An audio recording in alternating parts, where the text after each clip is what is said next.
Isabelle Wistiner-Zuber. C'est le printemps, en fait, on est le 27 mars, donc le printemps a déjà commencé depuis quelques jours. Et moi, j'aime pas spécialement le printemps. Pour tout dire, il y a quelques années, c'est pas seulement que je l'aimais pas, c'est que je le détestais franchement. Alors déjà, j'ai j'ai un rhume des foins assez fort, hein. Et puis j'ai de très mauvais souvenirs qui se sont passés au printemps. Et, euh, et aussi, je suis quelqu'un qui a beaucoup d'énergie. Et pour moi, l'hiver, c'est une période reposante. Et quand il y a toute l'énergie qui se remet à affluer dans la nature autour de nous au printemps, c'est presque trop pour moi parce que je dois à nouveau canaliser mon énergie de façon plus efficace parce que sinon ça déborde. Voilà. Tout ça pour dire que je n'aime pas du tout, en fait, c'est ma saison, la saison que j'aime le moins, cette période de l'année que tant de gens affectionnent. Peut-être que certains parmi vous qui m'écoutez sont dans le même cas. Et puis, si on parle de toute autre chose, il y a des personnes, il y a des femmes qui aiment beaucoup être enceintes, et pour d'autres, c'est une épouvante, et le mot n'est pas trop fort, à tel point que elles ont un enfant et puis elles sont incapables d'en avoir un autre parce que ça a été trop éprouvant. Il y a aussi tous ces gens qui ont extérieurement tout ce qu'il faut pour bien vivre et puis qui, derrière les portes closes de leur appartement, de leur maison, vivent l'enfer. Peut-être parce que leur conjoint ou leur enfant est affecté d'une maladie psychiatrique, de troubles du comportement ou qu'il y a de la violence à la maison. Enfin, il y a toutes ces choses-là qu'on ne dit pas parce que dans notre société, il y a tout un tas de choses dont on présume qu'elles doivent être bénéfiques. C'est bien d'avoir des enfants, c'est donc bien d'être enceinte. On ne peut qu'être heureux quand son nouveau-né est là, alors que pas mal de gens sont totalement dépassés, que le baby blues se transforme parfois en dépression postnatale. Euh, c'est bien d'être en famille, voire d'être en couple, et peu importe à la limite ce qu'on vit dans le couple, ça rassure. Et en fait, toutes ces injonctions qu'on a reçues, c'est des injonctions qu'on reçoit parce que, en tant que groupe, en tant que communauté, en tant que société, on essaie de se sécuriser et d'avoir des choses comme ça dont on sait, dont on peut dire qu'elles sont bénéfiques, hein, parce que ça fait déjà tout ça de gagner par rapport à l'insécurité générale de la vie.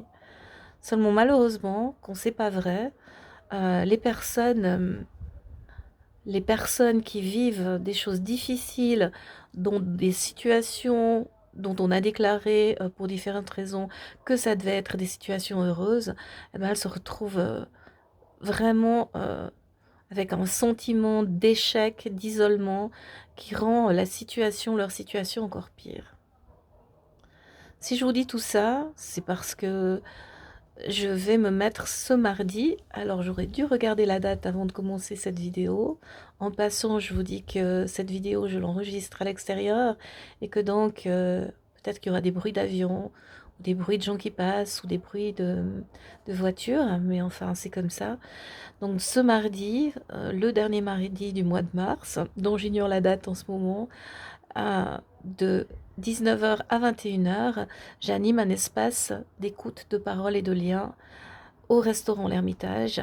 L'Ermitage, bien plus qu'un restaurant, qui est aussi mon lieu de travail. On aura une ou deux salles à disposition juste pour nous. Et ça va se passer de la manière suivante. Je gère un cabinet de thérapie depuis 2003 où je pratique différentes approches de thérapie brève et j'accompagne les gens dans le développement personnel. J'ai une formation en animation de groupe, en animation communautaire et en écoute de la parole. Et qu'est-ce que c'est la différence entre un espace de parole et un groupe de parole? L'espace de parole, c'est un lieu ou un moment, un lieu et un moment où vous pouvez partager ce que vous avez sur le corps. Je vais vous donner plus d'indications après. Et ça n'est pas un groupe parce qu'il n'y a aucun engagement dans le temps. Vous venez les fois où vous voulez venir, c'est pas forcément toujours les mêmes personnes qui sont là, et donc ça n'est pas du tout une thérapie de groupe. Même si ce que j'ai appris, moi, s'appelle initialement la thérapie communautaire.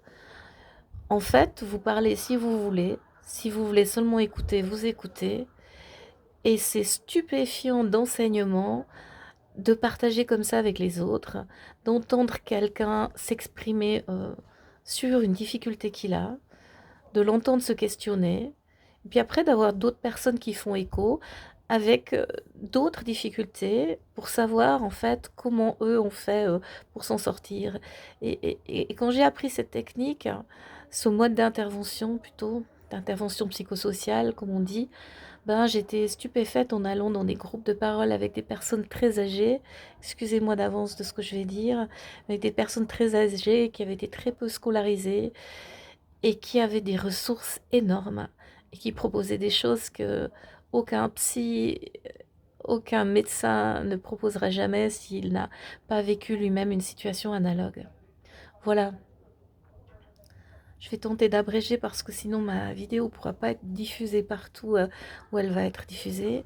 Puis comme c'est moi qui anime ces espaces de parole et pas quelqu'un d'autre, et que je pratique la pleine conscience depuis la fin de la vingtaine, donc depuis fort longtemps, eh bien la première heure on s'exprime, et puis la deuxième on fait une méditation guidée, une relaxation, enfin de la pleine conscience euh, selon les soirées. J'enseigne la relaxation profonde, la méditation, la pleine conscience depuis des années. J'ai enseigné plusieurs années à l'école Club Migros. Puis j'ai arrêté pendant le Covid. Et puis je vais reprendre chez moi plutôt que de l'enseigner ailleurs pour autrui. Euh, voilà. Donc, il faudrait soit arriver pour 19h, soit arriver pour 20h, mais pas plus tard. Et si possible, arriver à 19h et rester les 2 heures. Euh, c'est beaucoup mieux pour moi, c'est beaucoup plus facile si vous vous inscrivez en me téléphonant ou en me WhatsAppant ou en m'envoyant un message quelconque, soit en écrivant à équilibre@netplus.ch, soit en m'envoyant un message ou en m'appelant au 076 390 75 91. Je demande 30 francs de participation pour la soirée, qui est vraiment un montant minimum pour la salle, et puis pour le temps que je passe, et puis etc. Et voilà, on n'a pas l'habitude chez nous de partager ces difficultés, et on passe beaucoup de temps à prétendre être quelqu'un qui n'est pas celui qu'il est vraiment. On passe beaucoup de temps et on met beaucoup d'efforts et d'énergie à tenter de faire croire et de se faire croire qu'on va parfaitement bien, alors que tous on a des difficultés, qu'on peut tous en apprendre. Et voilà. Donc j'espère vous voir bientôt. J'espère retrouver déjà les gens qui faisaient de la méditation avec moi, qui attendent depuis un long moment de pouvoir reprendre.